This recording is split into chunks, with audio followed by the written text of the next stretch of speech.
Hello बच्चों, कैसे हैं। हमने पिछले टॉपिक में पढ़ा था कि कैलोरीफिक वैल्यू क्या होती है और कितने प्रकार की होती है। हमने कैलोरी मान को जो क्लासिफाई किया है, उच्चतर कैलोरी मान, निम्नतर कैलोरी मान, ये किस आधार पे किया है। आधार क्या माना हमने, किस बेस पे किया है कि गुप्त ऊष्मा शामिल करें अथवा नहीं। अब ये गुप्त ऊष्मा कहाँ से आई, तो हम पुनः वापस चलते हैं कैलोरी मान की परिभाषा। कैलोरी मान की परिभाषा में हमने देखा था कि जब 1 ग्राम ईंधन को पूर्ण रूप से जलाने पर प्राप्त पदार्थ को पुनः 15 डिग्री सेंटीग्रेड पर जब हम ठंडा करते हैं तो क्या होता है, जब इन पदार्थों को हम ठंडा करेंगे तो इस दौरान जो जलवाष्प बनी थी, वाटर वेपर्स बने थे। कैसे बनेगी, क्यों बनेगी वाटर वेपर, कि चूंकि हम जानते हैं कि फ्यूल में कार्बन के अतिरिक्त हाइड्रोजन भी होता है और हाइड्रोजन जब ऑक्सीजन के संपर्क में आता है तो वाटर वेपर बनाता है।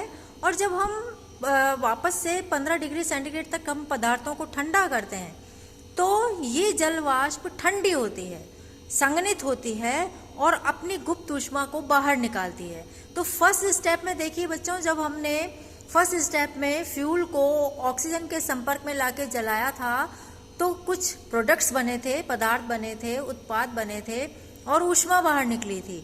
और जब हमने वापस से इन पदार्थों को 15 डिग्री सेंटीग्रेड पर ठंडा किया तो गुप्त ऊष्मा बाहर निकली।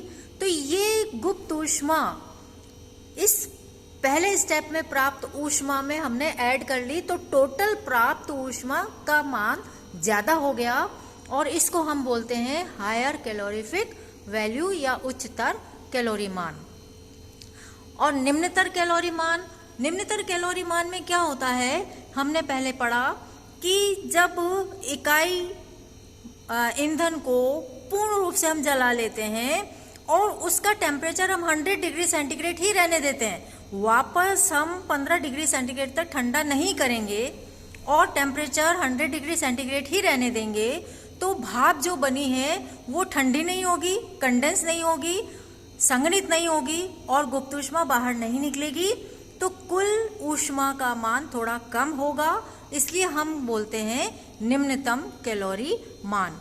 तो कैलोरीफिक वैल्यू 2 प्रकार की होती हैं, हायर कैलोरीफिक वैल्यू और लोअर कैलोरीफिक वैल्यू।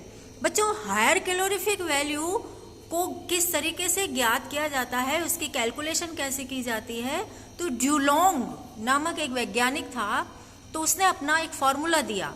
वो फॉर्मूला किस हिसाब से दिया कि ईंधन में जो तत्व होते हैं, दहनशील तत्व, मैंने आपको पहले ही बताया था, कार्बन होता है, हाइड्रोजन होता है और सल्फर, ये दहनशील पदार्थ होते हैं और ये क्रिया में, दहन क्रिया में भाग लेते हैं।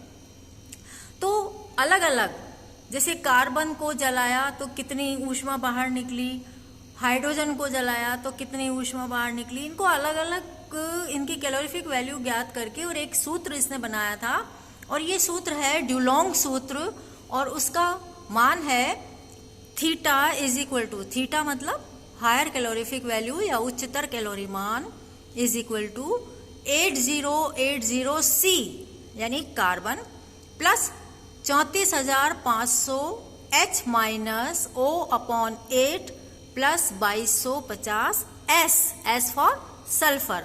तो बच्चों देखो, कार्बन, हाइड्रोजन, सल्फर ये दहनशील पदार्थ हैं और इनसे कितनी ऊष्मा निकली है, कितनी कैलोरीफिक वैल्यू हमें प्राप्त हुई, उसका मान लिखकर और फिर एक सूत्र उसने बनाया और इस सूत्र को हम बोलते हैं ड्यूलोंग सूत्र। और ये ड्यूलोंग सूत्र जो होता है वो उच्चतर कैलोरी मान यानी हायर कैलोरीफिक वैल्यू को ज्ञात करने के लिए काम में लिया जाता है।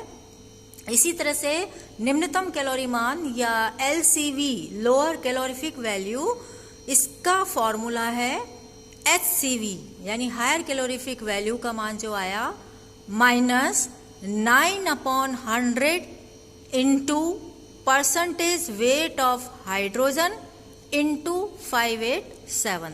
बहुत ध्यान से देखिए, निम्नतम कैलोरी मान का सूत्र है उच्चतम कैलोरी मान यानी higher calorific value minus 9/100 into percentage weight of hydrogen into 587। अब इसमें देखिए कि एससीवी की वैल्यू हमें पता लग जाएगी ऊपर डुलोंग सूत्र से।